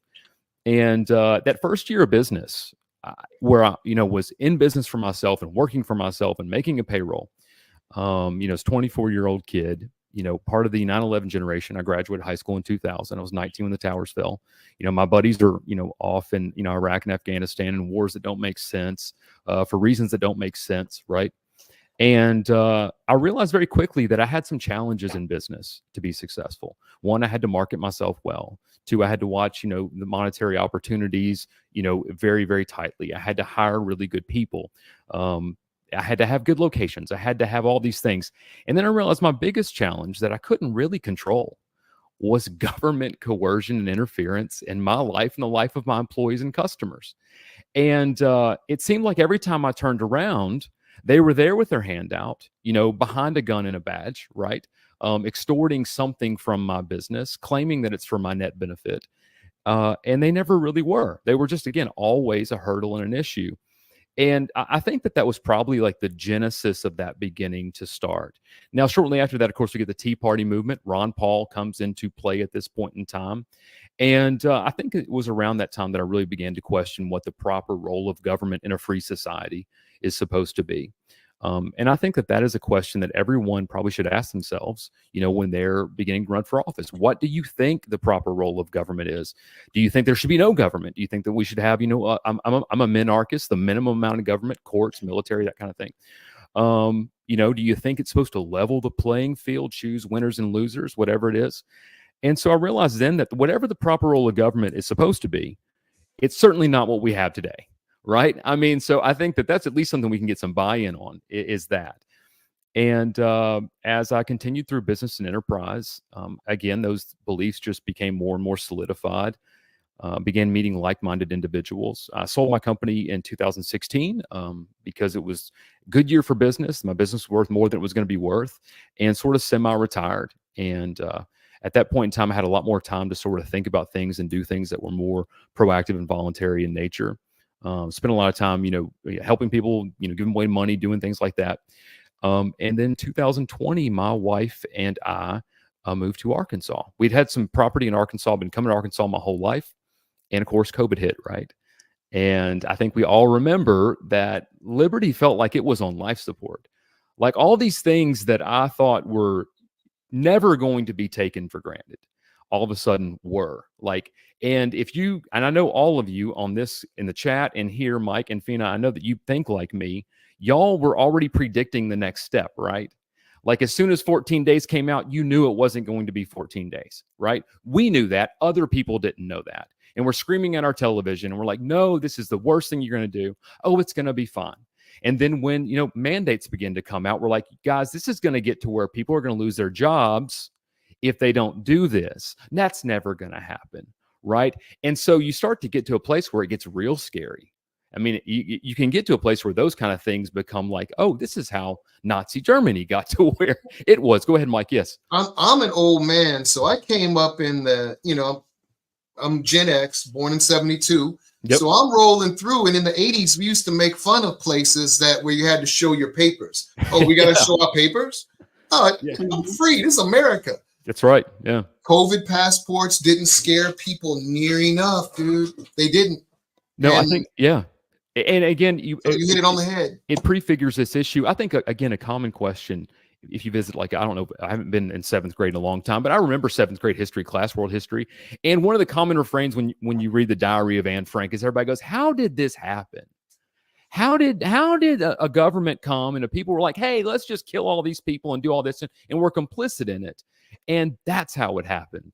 Right, Mike? You scare people, and slowly enough, you get them bought into this idea of us against them. You get them fighting for it. It's not just you scare them. You got folks legitimately saying, if you don't take this, you should be killed, or you should be left out to die, or you have them fighting for their own enslavement, and you never get the power back. 100%. And so, libertarians like us know the dangers of government. We know that the most dangerous force in the world is government. And other people maybe don't know that. And so, again, a large part of what we do, I think, as libertarians is try to carry that message. But what's interesting is that's been a really powerful and positive message practically here on a campaign trail in a viable election. We're about 3,000 doors knocked. I've talked to, I don't know how many voters at this point in time. And when we had that conversation about, again, the proper role of government, the dangers of government, you see the light bulbs come on. People are willing to digest this message if it's presented in the correct way. Of course, there's always some people that you're not going to be able to sell. But I think I saw the other day someone posted that, government is more dangerous than fentanyl. And that's true. It absolutely 100%. Is. Right. And here's where I am with things, and where you could take this, please, because I believe that we swim in a sea of ideas. If you're talking to somebody, maybe you call them a statist, a normie, whatever, and you simply ask them, say, would you agree that there's some level of where there's too much government? Would you believe there's some level? And everyone 100% almost unanimously will say, yeah, well, there's some level where it's too much. And you simply say, look, I'm just one of those people that believes we're already there. And we've been there for quite some time. And, so you don't have to hate me or think I'm extreme because I want you to live your life as you want to live it, so long as you aren't hurting anyone. You don't have to think I'm extreme because I believe that we should have a more voluntary method of funding the good things that we want. You don't have to hate me and think I'm extreme because I believe that ultimately you own yourself and you should. We just have a difference of opinion of where government became excessive. And I am on this side of the line, and you still believe it's on this side. Let's talk about that. Let's meet people where they are. And that's how we sell liberty, and we sell it practically. I think they also believe in the benevolence of government, whereas I think people are bastard-coded bastards with bastard filling. And I'm trying to believe that they're not, because I'm trying to do all the right things nowadays, right? I'm trying to be saved. I'm trying to act smart, but I don't trust people, and they have too much power. And we keep granting it to them, and they keep proving to us they're not using it right. So why do we keep doing the same thing? That's where I am in this conversation. I think you're one past that. Yeah, I mean, no, I'm with you. No, it's an interesting thing to ask, like, where does the idea of the hero come from, right? Yeah. And everybody wants a hero. Nobody wants to be the hero. Everybody wants to be able to sort of delegate that responsibility to somebody else. And yes, I mean, like we say on one hand, oh, people are inevitably, they're flawed. They can do this, they can do that. But now let's give them a monopoly on force and violence and expect it to have really great outcomes. Mm-hmm. Of course, it's not going to have really great outcomes. And so, I got the opportunity to talk to a group of young people, a college class, and we were talking about, limited government. And I said, well, first off, I don't think anybody here is for unlimited government, right? I mean, so, obviously everyone's for limited government, I would assume. And we started talking about the concept of good governance, right? And like someone said, well, what's a good government? And I was like, well, when you come to realize that, again, governments are made of people, and people are inherently flawed, and they will always, in some ways, serve their own self-interest, even in methods that may not be beneficial to you, you will realize there's no good or bad government. There's either small, large, or non-existent. And you need to find where you fit into one of those categories. Mm-hmm. And again, that's people eyes will go, oh, wow, you're right. And so, like, again, it's a group of young people, and I know that they probably are a little more on the sort of leftist end of the political spectrum, the spectrum that we luckily are off of. We don't even exist on, right? Yeah. And I could tell they probably didn't, like a certain candidate, and I sort of stole that Spikeism that I love from him, which is, think of a government program you think would be just great. And now imagine who's a candidate you hate more than anybody, and think about him right now. You see him in your head. Now he's running it. Do you like that idea? And of course, they don't like that idea. So yeah, that's kind of where I am. I think, Mike, you're right there. I know Feena's there. So yeah. I appreciate you running, and I think of I think of all the libertarians as heroes, because we're trying to shrink government into an oppressed people. And if you look at your tax statement, I don't care who you are, white, black, indifferent, right, you are an oppressed person in America. To the oppressed, limited government is as close as we get to freedom. I've been trying to give away food through this church program. Nice. I was talking to For My City Too, a guy in Baltimore with a food bank, and he said just what you said. Government regulation has stopped him from giving away more food, feeding more people. And the church won't even get into certain foods because the refrigeration and the requirements it's just too much. Government is an impediment to feeding people. Right. I mean, government by its nature, again, can't create anything because it has nothing of its own. So it's an illusion. It's a mirage that it somehow creates anything. And all it can create is barriers and borders, and that's it. Again, I think hopefully you would agree. I think the proper role is to be an ultimate arbiter in the court system, and then maybe a few things else that government can do. But everything else, I think that we do better than government does. And interestingly enough, we talk about the issue of faith. You talk about the issue of churches and faith organizations in America. Not to go off on this tangent, but let's do it. All right, let's go off on this tangent. All right. This is the day the Lord has made. Let us rejoice and be glad in it. That's right. That's right. So go on the tangent. Go. Yeah, we often talk about as Christians why the church has lost power. We think that, and I don't mean power as in like the sort of European Catholicity of power, like where the Pope is the ultimate authority over everything. I mean that the faith community has lost sort of power and influence in communities over lives and standards and livelihoods and these sort of things. And the reason why I think is because we've relegated all these spiritual duties to the state.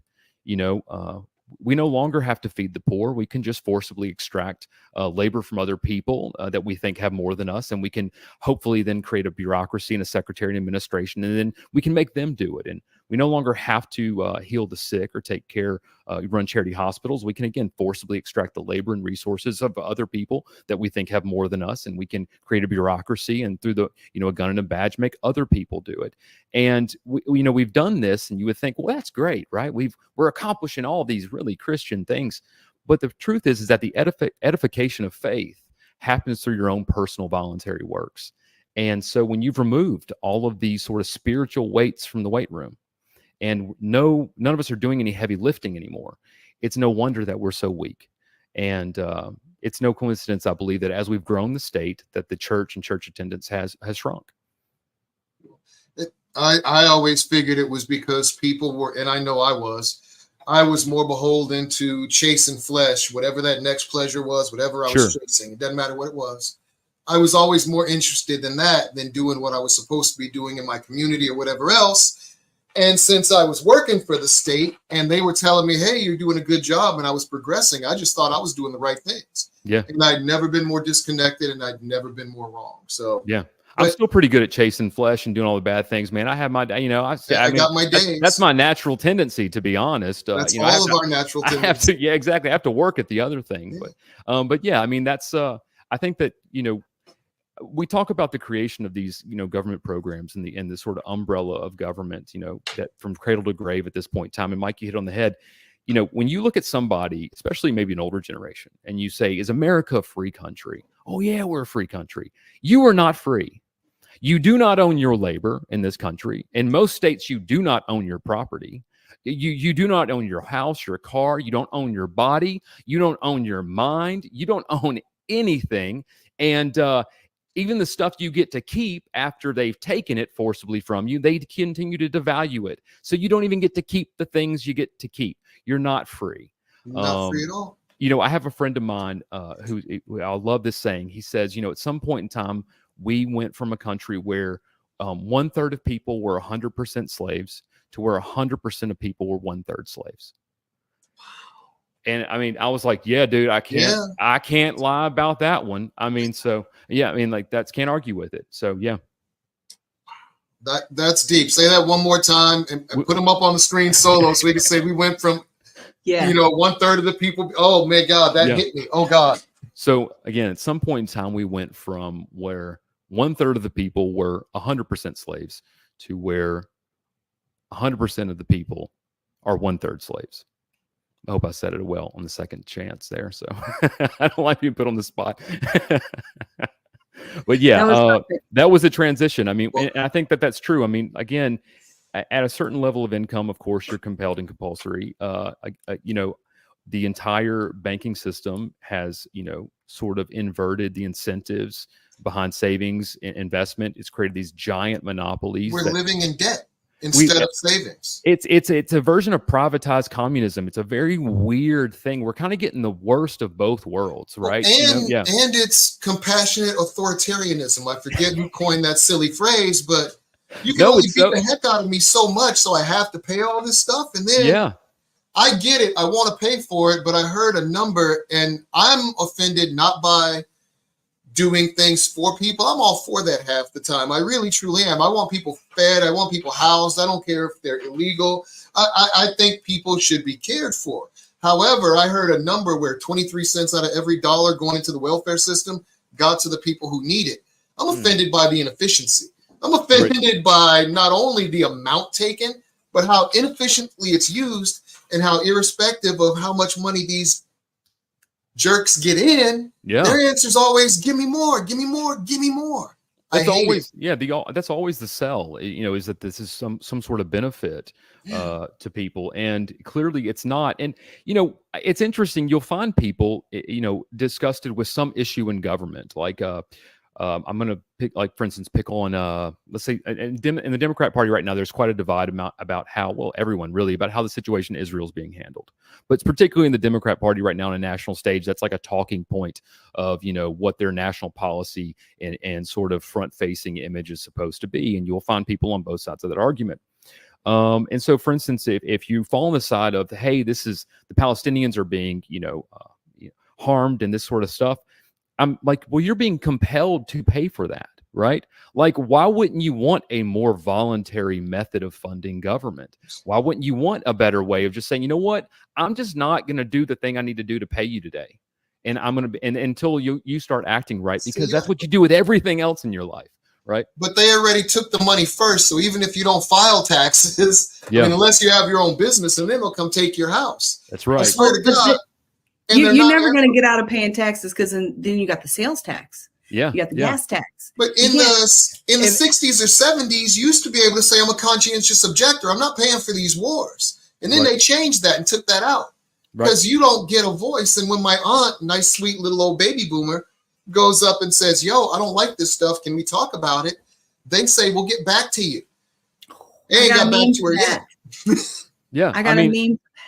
You got a meme for that? I mean, I do. Consent is supposed to be something that is, instant. And yeah, there you go. Stop your bomb. Stop your. I'm speaking. You're right. Exactly. I'm speaking. Excuse me. I'm speaking. and that's a perfect example of kind of where I think that we are. And again, you can't expect any system that can operate without any consent and who is first in line to the productivity of every single American before your churches, your charities, your family. Like Mike just said, they get the money first. They're there first. You can't ever expect it to represent you correctly or work for you, because it's never going to. There's no method of controlling it. Again, consent is supposed to be able to be instantly given and instantly taken back. That's what consent is. I can say, you know what? Yeah, doc, let's go ahead and fill this tooth. And then at any point in time, I can go, I'll tell you what, I'm getting out the chair. I don't like drills. We're done. Right? Yes. Government is like, your great-great-grandfather said you're getting a filling today. And if you don't, we're going to strap you in the chair. And then if you fight too much, we're going to shoot you. That's kind of where we've gotten today. Right. And that, boys and girls, is why we say taxation is theft. Not because we don't believe that anything should be paid for, no taxes should be levied. The Constitution says you can levy taxes, and it's specific on how. But the Constitution was there to limit government, and we're no longer limiting government. We're no longer following the document, and we are living in evil times. That's right. We need to stop. Yeah. And I mean, so we're gonna cut to a commercial real quick. We're gonna cut to a commercial, and then when we come back, we're gonna go over. We're gonna show your website off a little bit, and we'll talk some more about the education system. I'm getting more coffee because I'm addicted to caffeine. Sounds good. I'll see you guys on those. This is the most important election to vote third party. This is our chance, Florida, to give America someone you can trust in the United States Senate.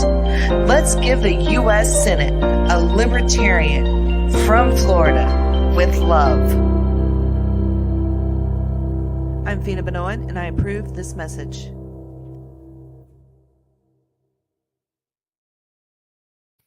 All right, we're back. We really need to get a gold rush going and bring all the senators, you know what I mean? Bring all the Senate nominees, all the House nominees together and go, one person, we can't do anything, but we're running as a block and we're ready to shock, and we are down to do the job that needs to get done. We should say that, and then people would get it, because it's not just one, Oh, I'm on board with it. I think that, but we have to fight about like which caucus is right now, right? And we need to fight about like which bylaw we should change. We got to do that before we can ever unite about anything, right? I'm still distracted because Beyonce was screaming freedom at Kamala Chameleon's freaking thing, and Steve Kerr, because I'm originally from Chicago, came out to the United Center one more time. Yeah. And then there was an Usher concert this weekend, and I'm still looking at a new whip. I got to go buy my next Mercedes or Tesla or whatever, so I can't possibly pay attention to something like politics. Right. Yeah. I mean, you got too many other things going on, and that's also too. We'll go to the site and education in a second, but I really fundamentally believe that that's why a benefit to the ruling class is that they keep people broke and busy. They can't think about what's going on. That's living in survival. You can't. I mean, yeah. I mean, like the situation in the Middle East is a problem for somebody that's not worrying about how they're going to pay their rent in 4 days. Yeah. All right. So we've got your website up. I love this picture of you, by the way. It's very, very classic. Black and white with a little bit of a silhouette, strong contrast, very good. And it's still got your eyes in there popping, which is nice. What color eyes you got? They're green. Green eyes. Nice. I got green eyes too. All right. So let's make history. Volunteer sign request a sign. Do you have signs? Yes, we do. We have tons of signs, but not in there, but you can request anything in there you want to. Yes. So okay, cool. Let's see. On the issues. Let's go to the issues real quick. Yep. Your priorities, read the bills. Oh my gosh. If that could be priority one for every politician, we could save America. Follow the Arkansas Constitution and defend West Little Rock. Good. Operate with integrity and transparency. Very good. Protecting everyone's rights. Uphold limited government. It didn't come up on your screen, Feena. Yeah, it's on there. It's still on the main screen. That way, it can be it can be a mystery for everybody. They can go to the website and read for themselves if they'd like. Yeah, to. they can read for themselves. Yeah, Sorry. I mean, to cut to the chase, we're running a principled campaign again on the what the proper role of government is supposed to be. There's not enough people in the legislature right now that are doing the things that they say they're supposed to do, right? Or that say they will do. We pass far too many pieces of legislation that no one reads. We pass far too many pieces of legislation that are for special interest only. There's never a focus on how something affects the individual. You essentially have two authoritarian voices arguing over which color authoritarianism there's going to be. And we just hope to temper that sort of process, because this ultimately is an election between a member of a minor party in the legislature or something different. And that's what we know we aim to be, is something different. What I don't get is why people keep voting for establishment candidates and nominees, given that the only argument they have is who they're going to give your money to. Because both of them agree they're taking your money, and both of them agree to take your guns and everything else. So what do they disagree upon other than who to give your money to? Mike, it's really interesting. It's so interesting. Like it's perfect. I mean, people, I think they vote out of fear. There's so much fear in sort of the way people are making choices today. I cannot tell you the number of times that I've said, I'm running as a libertarian. They go, oh, I really would vote for a libertarian, but and I go, wait. I'm in a two-way race. And they go, oh, okay. And I'm like, but you always could have voted for me. Always. Right? Always. I got a meme for that. Yeah. I got a meme for that too. I posted that today. I said, all BS aside, all money aside, all news aside, the only thing that'll take for me to win Senate is for the people of Maryland to decide that I'm their guy because they agree with what I have to say. All it would take for you to win, for Feena to win, is for your respective constituents to go, wow, that dude sounds really logical and rational. That chick sounds really amazingly logical, and it sounds like freedom. I'm voting for that. After 2022, after I ran for U.S. Congress, I had probably, I don't know how many messages people messaged me and said, oh, man, I wanted to vote for you so bad, but I was so scared that this was. And so we think as collectives in the voting booth, and then we wonder why we're not treated like individuals by government. And until we start changing that, I think as a culture and a society, we're going to get the same outcomes. But I'll tell you what, I'm noticing, especially I think the younger generation, I think the Gen Zers, the kind of older Gen Zers, I guess, I'm noticing that they're waking up to the statist illusion, right? And they're really coming more this side. And I think that generation in particular is going to be the one that really starts to, I think, put third parties and independents more in the center focus of American politics. Sort of the old guard falling away. They sort of view Republican Democrat as a very old concept, right? And I think that's what we're going to see if we make it. If we make it that long, yeah. But I'm kind of scared that libertarians are going to end up turning into that party, because as we gain market share, it becomes more about money and less about principle. And I get it. It shouldn't be, well, we're not caring so much about winning elections as getting the message out. It should not be that, because I want to win the election. Sure. But it should be about winning the election and principles. And I don't know how to get to that. So speaking of principles, let's talk a little bit about school choice and the education system of Arkansas. Yeah, let's talk about school choice. So we have passed recently, a couple years ago, the Arkansas legislature passed probably one of the most sweeping educational reforms in America with the passage of the LEARNS Act. And long story short, the LEARNS Act is a school voucher system. And again, we can talk about the moral hazards of this issue and how it's funded, but it is a step towards liberty. It is a movement away from a purely state-driven education system. And it essentially funds, education freedom accounts at a percentage, roughly 90% of the state sort of dole out that would be given to a public school student anyway. And it's sort of being rolled in phases. But by 2026, it'll be available to every single student in Arkansas, even for homeschool. So, homeschool parents can get $7,000 for homeschool.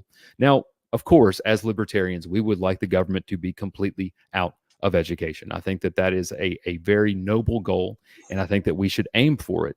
But let's face it, we're never going to get to that place if we do not have an independent generation making those decisions, in 10 to 20 years from now. And we have to grow an independent generation, and we have to grow a generation of people who are economically viable for themselves. They can earn their own money. They can pay their own way. They're not one of three like Arkansans are today that are on Medicaid. They're not somehow dependent upon the state for this, or this. And one of the most interesting things about, educational freedom that is, I think, rarely talked about is the fact that this is the only opportunity that states have to really change the dynamics of their relationship with the federal government and their own futures. We can't really do it in healthcare. Healthcare systems across America, by and large, if you look at them, are so dependent upon federal dollars. The numbers are staggering. If your state, any state, was to say, we're just not going to accept Medicare dollars here, nobody in our state can participate in Medicare, we're not going to pay it out, we don't want it, it would just be a massive imbalance. It just couldn't work. Now, Title I funds for education, of course, from it was no student left behind, and then it became what is Every Student Succeeds Act, ESSA. ESSA standards, to receive Title I funds basically say, sort of in the mafioso way, is you have the choice to run your K through 12 education system however you want to. But if you don't do it our way, you're not going to get this, right? And the problem is that the way we're baking the cake, so to speak, we're using the federal recipe in many ways, we're getting a terrible product. Absolutely. And I don't think anybody argues that. And, an objective view of the standards clearly shows this is not working. And it's more expensive. And it's insane. I mean, and we keep throwing money at it. It's an inelastic solution. There's never going to be, Mike, let me tell you, I was sitting here. They tried to pass an amendment to get on the ballot to do a universal pre-K and some other things that would essentially ruin school choice in Arkansas. This was going to be a ballot initiative. And, the group that was putting it on, they were on public television, and I was watching the interview with the woman, and the interviewer says, well, how much money is this going to cost? And of course they go, well, we don't have the number yet. So they were going to try to pass, actually a constitutional amendment that would have, put a requirement on the legislature to make a mandatory change in how everything is done, and didn't even have a price tag yet associated with it. Well, we later come to find out it's like, over $1 billion or something. But and he said, and she goes, but isn't it true that for our children, no number is too much? And I think that is also another problem, is the lack of arguments that are empty. Right. Exactly, Mike. Exactly. Because we have saves one life, so get rid of cars, you idiot. I mean, what's wrong with you? That'll save like 40,000. Yeah. Maximum benefit utility is thrown out the window, and we chase these irrational emotional arguments. Perfectly said. So this is not a money thing. This is not a monetary thing. This is not a funding thing. I believe very much, by and large, that this is a method thing, and I believe it's intentional. I believe that there is whether, again, things left done or done intentionally or said or unsaid, there's a benefit to an ever-growing government to have people dependent. And people are dependent when they cannot think critically and they cannot earn for themselves. And so you do not want to create an independent generation. That doesn't benefit them. Well, right? You said 1 out of 3 in Arkansas were on Medicaid, and I was, because that means at most 2 out of 3 may be viable producers. And you need viable producers, and that doesn't mean all that 66% left over is working their butts off. So you have right there, adding in demographics, 3 out of 4 can't join the military youth because they're not in shape for it. Right. We're having less and less children as we go on. Social Security is going to collapse. That's math. That's not Mike Scott. We can't afford it. Education is similar. We're trying to sit there and spend more money on something that, Jesus, how much more do you want to spend on it per student? We're wasting billions. So nothing sticks. the average property tax bill in my neighborhood, I just live in a very normal sort of neighborhood. And of course, property rates are different everywhere. But the average property tax bill in my neighborhood is probably around $3,000 a year per home. And so I think it's like me and four of my neighbors are paying for one kid to basically have a less than 50% chance of reading at grade level. That's absolute insanity. Less than 50%. Absolute insanity. And again, the administrative state of education, it's so interesting to me when you look at the makeup of how the functioning of the actual thing happens, whether it's education or healthcare. Both of them have had an enormous growth in administrators, compliance, middle managers, so to speak. Very little growth in frontline sort of, workers, whether you want to call them teachers, nurses, doctors, whatever. And so, yeah, all this is just bloat. That's all of it. It's all bloat. But Feena, the interesting thing from a libertarian perspective, again, back to the K through 12 stuff, is I think that states should be willing and brave enough to say, you know what, to hell with Title I funds. The way we're baking our cake is not producing the results we need.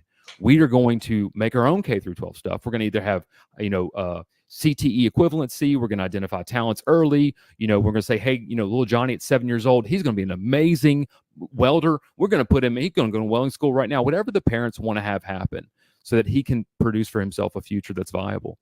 And we can lease back all of these state-run education facilities to these career training institutes. They would pay money to have our facilities. They would be financially incentive based off job placements. We can make it a revenue neutral argument. And oh, by the way, we're going to be saving money every single year as we begin to get people off welfare rolls, and they can pay for themselves.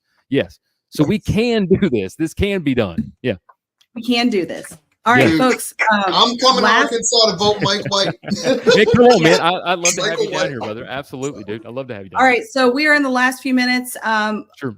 Michael White, would you please, I'm going to give you the solo spot and give your last little pitch. Make sure you say your name, what you're running for, and where people can donate and volunteer and help you out. Okay. Yeah.